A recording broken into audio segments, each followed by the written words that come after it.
Para warga dunia maya, yang kadang nyata kadang tidak, perlu Anda perhatikan 4 rekomendasi hari Ahad ini. 1.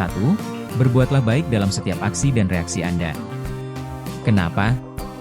Karena aksi Anda yang baik, akan berdampak positif atas reaksi elemen lain di luar Anda. Jika reaksi Anda baik, terhadap aksi elemen lain di luar Anda, akan berdampak lebih baik lagi reaksi kembali terhadap Anda.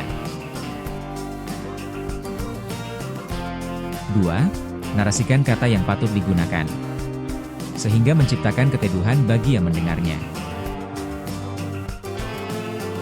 3. Hindari ketersinggungan siapapun di luar Anda, dan itu akan menciptakan harmoni antar sesama. 4. Kedepankan sikap dewasa dan bijak. Pasti Anda baik, dan dicatat dalam buku kehidupan.